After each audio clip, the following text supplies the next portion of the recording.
Ó, de vinheta nova, hein, gente? Seja muito bem-vindo ao Estúdio Veja. Eu sou Alexandre Salvador, editor de esportes da revista Veja.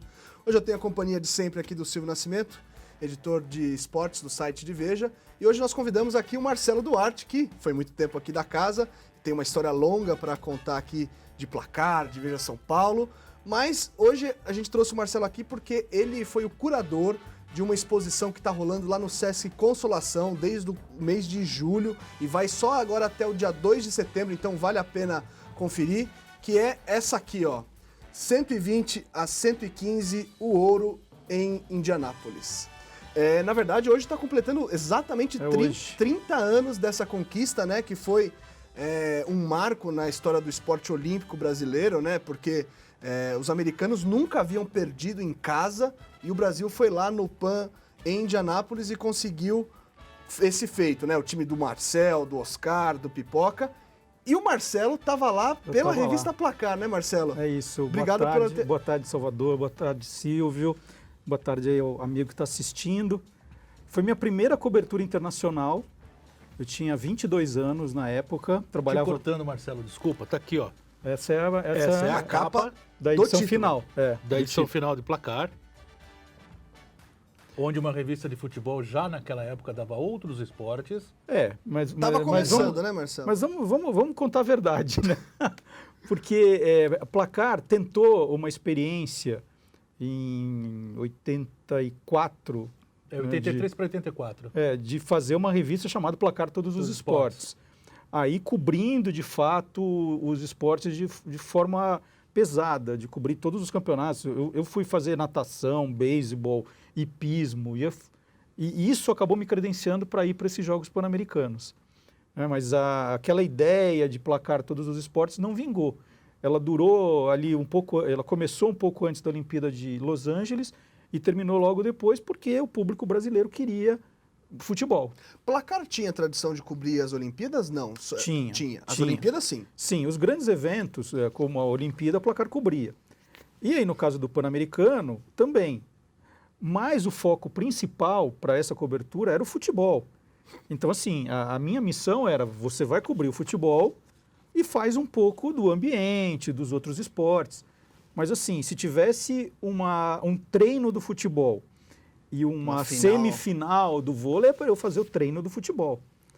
Aí o futebol ganhou a medalha de ouro nessa final contra o Chile, que está na capa, na sexta-feira. Então, vamos dizer, a missão já estava resolvida. E aí eu tinha liberdade para cobrir outras finais. E escolher a pauta ali. Mas assim, Placar tinha um olhar mais focado para esportes coletivos, né? Os esportes mais populares. Claro. Em 87... o basquete estava rivalizando ainda com o vôlei para ver quem ficava com o segundo lugar da preferência do Brasil. A gente vai lembrar que, poxa, o basquete, ele nos anos 60, ele era tão forte no Brasil, que você tinha música, né? Que o Brasil é bom com a bola no pé, com a bola na mão, que dizia, nós somos bicampeões no futebol, mas somos bicampeões mundiais no basquete também. Então, o basquete, pegava o jogo histórico, Vlamir, todo mundo lembra, das gerações mais antigas, mas do Corinthians e Real Madrid no Parque São Jorge, lotou aquilo lá, virou um jogo histórico de basquete. E depois, na década de 70, o Sírio também, né? Novamente 79, o Sírio campeão do mundo. Então, o basquete era o segundo e começou a perder espaço justamente ali perto da Olimpíada de 84 para o vôlei. Então era um momento ali que as atenções estavam voltadas um pouco para o basquete. Falar, será que eles vão conseguir reconquistar esse segundo lugar na preferência do torcedor brasileiro? Aí eu estava ali cobrindo, já tinha resolvido futebol, já tinha escrito a matéria. Assim, vou apostar no basquete, que eram duas finais, feminino e masculino na sequência, era uma rodada dupla.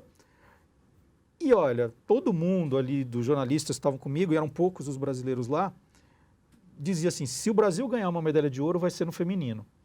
Porque tinha Hortência e Paula já lá, Hortência e Paula, e tinha perdido para os Estados Unidos por uma diferença muito pequena na fase inicial.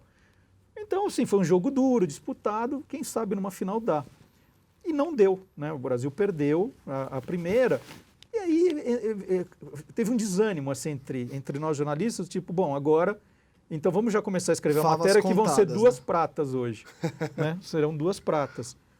E o que a gente viu, assim, no primeiro tempo era o que todo mundo estava esperando. O Brasil começa mal, começa perdendo, termina o primeiro tempo perdendo de 14, o Oscar errando bastante. Volta do intervalo, a diferença aumenta. Fala assim, não, 20 pontos, mas quando o Brasil vai tirar isso? E aí, de repente, acontece o tal milagre, né? Vamos rodar Vamos lá. um teaser da exposição, que o Marcelo, além de ser o curador da exposição física, ele também produziu um documentário, né, com quase todos os atletas que fizeram parte daquela conquista, com o José Medalha também. José Medalha auxiliar também Tá no doc. O único Inclusive, que ele é não... um grande personagem desse documentário, eu te conto daqui a pouco por quê. Então vamos roda aí o VT, o teaser pra gente. Tinha que ganhar medalha de prata e não tomar um cacete. E a gente parecia que era mero coadjuvante da festa deles. Eu vi o hino americano ser ensaiado pelo menos meia dúzia de vezes. E não tinha o hino do Brasil. Chegou a nossa hora, vamos lá, ver o que a gente pode fazer. Os caras já estão levando a champanhe para comemorar, né? Olha, arremessa aí, você tá livrinho. Os Estados Unidos tá devendo livre. Cagão, cagão, cagão. O cara tonha, entra aí, uau.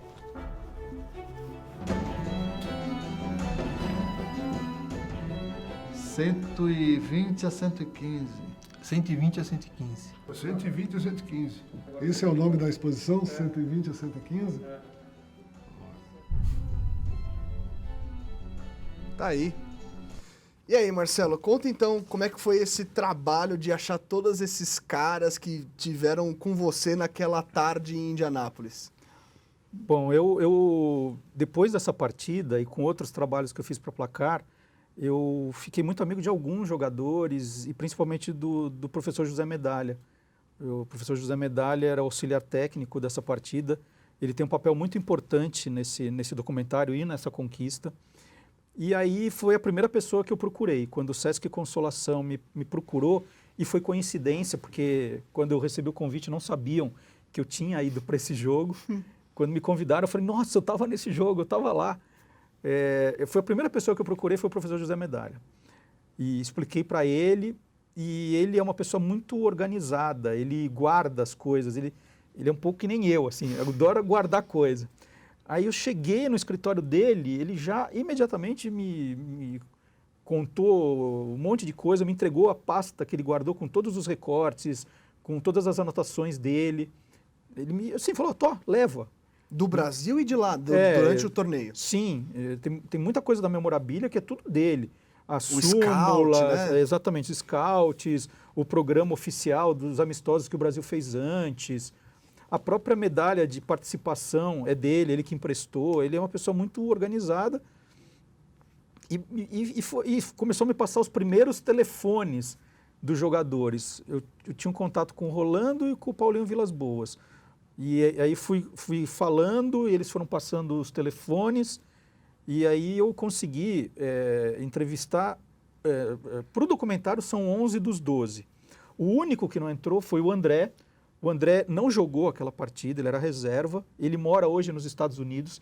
Ele tem uma empresa de receptivos, né, aquelas limusines que recebem turistas, que passeiam com os turistas. Falei com ele pelo WhatsApp, ele até pensou em gravar por Skype a participação, mas depois o diretor do documentário achou que não seria o caso, porque nós conseguimos... perderia um pouco do visual do documentário. Então, no documentário nós temos 11 jogadores, o professor José Medalha, e nós não temos o Ari Vidal, porque o Ari Vidal já é falecido. Mas eu tinha, por exemplo, o livro do Ari, que ele conta os bastidores, a visão dele do jogo. Tem lá trechos da obra ali na exposição, né? Pô, gente, realmente é uma exposição que vale muito a visita. Tá até o dia 2 de novo, dia 2 de setembro, mas melhor dizendo, em cartaz, ali perto da Universidade Mackenzie, no centro de São Paulo. Só deixa eu registrar aqui a participação, Silvio, antes de passar para você. O Antônio dos Santos está mandando um abraço para você, Marcelo, falando que é um privilégio ver esse redator da revista Placar dos anos 80 e 90. Parabéns pelo programa que traz essas lembranças. Ele falou que morava em São Paulo quando viu a partida. Silvião, manda bala. Bom, eu como testemunha também ocular da história, né? Porque eu estava na redação quando o Marcelo começou. Eu não sou tão velho quanto ele, acho que eu sou mais novo. É que eu comecei antes. Né? Verdade. Mas o Marcelo, eu queria que você falasse um pouquinho, até para essa garotada que de repente está assistindo aí, quem não tem, né, mínimo 45 anos, como é que era naquela época? Você tinha 22 anos quando foi fazer essa cobertura, e era um tempo muito diferente, né? Onde não existia rede social. Nada. Os uniformes eram justos, não tinham assessores, né? Não, e era Marcelo, até engraçado, porque assim, eu assisti ao jogo no ginásio, aí eu fiz anotações à mão num bloco, né, as entrevistas e tal. Tive que pegar um táxi, ir para o centro de imprensa, datilografar a minha reportagem, né? Olha só, datilografar. Aí você chegava com o papel e passava para uma moça que fazia o telex, então ela pegava e ela copiava o que eu já tinha transcrevido. Em português. E isso chegava na redação, né, eram folhas enormes, né, a máquina de telex. Alguém na redação tinha que datilografar de novo para as laudas, para ir fazer o processo que era o Pestap, que eram tiras adesivas, que é uma figurinha autocolante para você colar na diagrama. Era um processo demoradíssimo. Né? O escrever uma matéria passava por tantas etapas. Hoje, você pode escrever no seu computador, já mandar direto. Com certeza. No celular Que ali. minha curiosidade hoje, né, quando nós vamos para uma cobertura, a gente leva um celular, um gravador digital, muitas vezes, um laptop. O que você levava na sua mochila de trabalho? Então, nessa época, para fazer esse tipo de matéria, eu não levava nem gravador. Porque era tudo no bloco, anotando, pegando ali. Eu entrei na quadra depois do final, naquela bagunça, né, com os jogadores xingando, falando palavrão, chorando, abraçando. Eu estava lá no meio da confusão. E ali você pega uma frase, pega outra. Logo depois da partida, eu estava entrevistando o professor José Medalha. Ele me pegou e falou assim, vem comigo para o vestiário. Falei, nossa, vou conseguir entrar na hora aqui da comemoração. Eu achei que ia ser. Eu já estava, gente, com o pé lá dentro, aí um segurança pediu para ver minha credencial. E as credenciais têm uns números que identificam isso até hoje. Área que você onde você pode ir, onde não pode ir. E aí o segurança me parou, aí o José Medalha tentou falar tal, mas aí o americano ali, cabeça quente com a derrota, não deixou eu entrar de jeito nenhum. Bom, tem uma história que é uma lenda, e o Marcelo tem, por a experiência de trazer as curiosidades desses eventos e de outras áreas do conhecimento também, tem uma história de que no intervalo da partida, quando o Brasil estava apanhando ali ainda no jogo, alguém viu garrafas de champanhe adentrando o vestiário dos americanos. Nas suas entrevistas, isso ficou meio como uma lenda, né? Uma lenda urbana. Então, esse jogo ele tem um significado tão grande que, como todos os grandes jogos com significado tão grande, ganham algumas lendas. Né? Eles são cercados de algumas lendas. E essa é uma das principais. Eu entrevistei 11 jogadores e o professor José Medalha. E assim, viram, é muito assim, viram entrando a champanhe.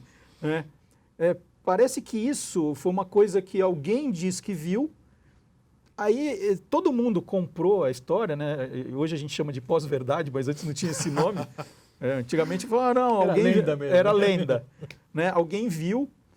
E aí isso parece ter motivado a equipe, que também, vamos contar que é mais ou menos isso, porque o Brasil começa o segundo tempo perdendo, né? Não é que entrou mordido, não foi bem isso. E aí, alguns jogadores, eu lembro do Israel ter falou, não, aí nós fomos lá e um de nós foi lá e pegou a champanhe do vestiário americano. O professor José Medalha, que, como eu disse, ele é muito organizado e ele conta muito bem, ele falou, não é verdade. Quando nós ganhamos, nós tínhamos um attaché, que a organização coloca um assessor para tomar conta da delegação. Então, ele que resolve os problemas. Cadê o ônibus? Que horas vai sair? Aquele que faz tudo. Muito da logística. Né? E era um casal que atendia o time brasileiro. E esse rapaz, ele levou uma champanhe e deixou no carro dele no estacionamento. Sem contar para ninguém. Sem contar para ninguém. Aí o Brasil ganha a partida, o attaché vai para o estacionamento e traz a champanhe. Mas naquela empolgação, naquela confusão toda... Aí já virou a champanhe do David Robinson, falou assim, né? quem trouxe? Aí virou, foi o americano que trouxe, aí virou. Tem muita gente que acredita piamente que os Estados Unidos, né, a cidade de Indianápolis, mandou destruir o ginásio, a Market Square Arena, que era para apagar esse fato da memória, né? Puxa, eles perderam lá. Até o Silvio tá com na mão ali Olha, a carta ao leitor. o que ali, não ó. foi lenda é isso aqui. É o editorial da revista chamada Carta ao Leitor. Carlos Maranhão assinava. Carlos Maranhão, que foi diretor de redação. Placar, de Veja São Paulo. Ali, E aqui isso não é lenda, aqui é o Marcelo, com o prefeito de Indianápolis, e o fotógrafo à época, o Sérgio Berezovski, nosso amigo também, grande fotógrafo, diretor de redação aqui de Quatro Rodas, e que estava lá, vocês que estavam em dupla Nossa lá dupla. fazendo. O Berê estava como fotógrafo e você como repórter. Isso. E Marcelo, me diz uma coisa, uma curiosidade. Como é que era o clima de Indianápolis, sendo que um dos maiores eventos esportivos do mundo é lá que acontece, que são as 500 milhas automobilismo. Como nessa época, 30 anos atrás, eles estavam dando importância para o Pan-Americano? Olha, não era aquela importância que você imagina que a cidade vai estar lotada de gente, todos os eventos vão estar cheios, não foi assim. E o que me chamou a atenção em Indianápolis era que uma cidade que dormia muito cedo, né? As coisas acabavam muito cedo, você ficava escrevendo, trabalhando, quando você ia ver, você às vezes não conseguia... Meia-noite não tinha onde comer. Não, então, até antes disso, até depois das meia-noite. 10, você não tinha. Caramba. Inclusive tem uma história engraçada que a gente chegou um dia morrendo de fome no hotel e aí falou, bom, vamos pedir uma pizza aqui, né? Aí a gente pediu uma Domino's Pizza, que a gente nem sabia o que era, mas foi a que a gente achou. Aí demorava para chegar aquilo. Aí nós pedimos duas, né? Que uma para cada um. Eu e o Berê, vocês sabem que... Aí chega o rapaz, depois de um tempão, com as duas pizzas, bate na porta do quarto, e a gente, quanto é? Ele falou, nada, eu atrasei, a pizza é de graça. Aí a gente começou a pedir Domino's toda noite para ver se o cara atrasava. Ele nunca mais atrasou. Tempos de bordeiro curto. Ó, tem que registrar aqui mais uma participação. A Darcy Ribeiro tá mandando um abraço. O Ciro Lima falando, fomos grandes. E a Marisa Pedroso de Lima, ainda me arrepio ao ver os vídeos desse jogo. Bom, outra coisa, Marcelo, que não é lenda, essa é fato, né? Até porque os desdobramentos depois dessa partida comprovam isso, foi que os americanos, depois dessa vergonha, né, de ter perdido o primeiro jogo oficial, assim, nenhuma partida os americanos tinham perdido, foram perder justamente a final para o Brasil. Depois disso, houve um movimento muito forte para que aí, de fato, os jogadores da NBA que não participavam dessas competições, né, que não eram permitido que profissionais participassem das competições olímpicas, né, seja Pan-Americano, seja Jogos Olímpicos, aí essa partida foi o que iniciou o movimento que deu no Dream Team. Conta um pouquinho dessa história pra gente, Marcelo. Então, é importante dizer, porque eu acabo envolvido em muitas discussões sobre esse jogo agora, que algumas pessoas tentam desmerecer essa conquista dizendo, mas o Brasil ganhou de um time universitário. Olha, era um time universitário, eu acho que entre aspas, porque muitos desses jogadores, os Estados Unidos seguraram, né, não promoveram justamente para disputar esse Pan-Americano. E era o que os Estados Unidos tinham de melhor naquele momento. Porque os Estados Unidos disputavam grandes competições com times universitários. Né? E ganhavam. E ganhavam. Então não é assim, não valia nada as outras conquistas, só aquela que o Brasil pegou um time inferior.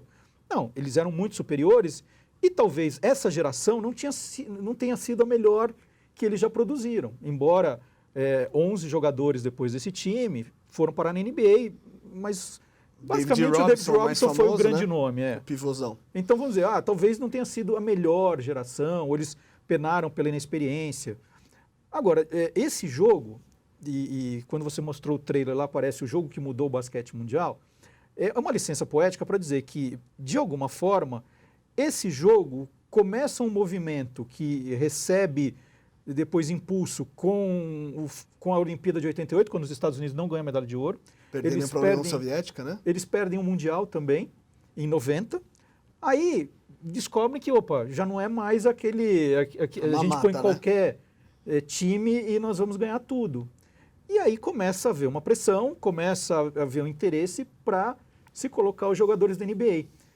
Então, a gente pode dizer que esse jogo, ele começa um movimento para a criação do Dream Team depois na Olimpíada de Barcelona. E assim, provando que, obviamente, existem gerações que são mais brilhantes do que outras, né? Você teve, de fato, aí o melhor time de todos os tempos, né? Que foi esse Estados Unidos de 92.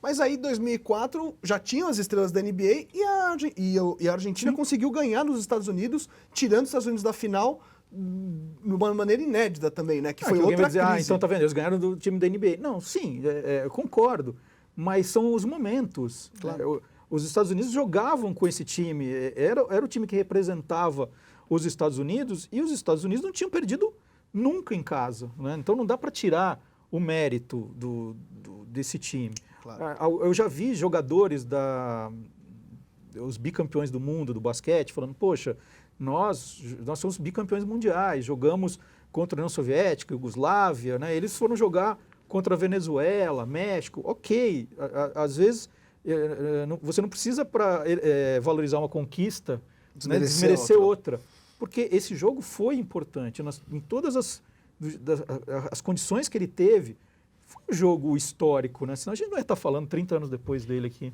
Nessa pegada que você falou de valorização e merecimento ou desvalorização, como é que você vê que esse time, esses 11, estão sendo lembrados nesse momento, têm o devido valor? Como que você achou esse pessoal? Como é que eles estão, Marcelo?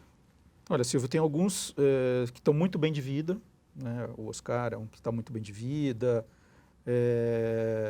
O Marcel é médico, eu não sabia disso. O Marcel se especializou em radiologia. Ele já era médico e se especializou em radiologia. Está trabalhando duro agora. Falou, nossa, eu nunca trabalhei tanto. Quando a gente fez a entrevista com ele estava recebendo um monte de raio-x lá para dar o visto ali. O laudo, né? Uhum. O Mauri é dentista, já era dentista e agora está trabalhando na área. Tem gente que é empresário, o Paulinho Vilas Boas continua trabalhando nos bastidores de esportes, com empresa de consultoria. Tem gente que passa mais necessidade, já teve gente que vendeu medalha, vendeu uniforme. Mas é uma pena que não estejam a trabalho do esporte. Ah, não, isso... no país. Não, isso... Até aproveito, Marcelo, o que eles falam hoje, por exemplo, o basquete brasileiro hoje passa por um momento muito difícil, né, de denúncias, enfim, teve uma troca de gestão agora da CBB, tá com um cara que até botou dinheiro do bolso, né, para que o Brasil fosse novamente credenciado pela FIBA. Eles comentam isso? O que eles comentaram dessa fase atual do basquete brasileiro? Quando eles comentam dessa época, eles relembram o que foi a própria conquista. Porque eles falaram que a CBB não valorizou essa conquista, não usou essa conquista para alavancar o esporte.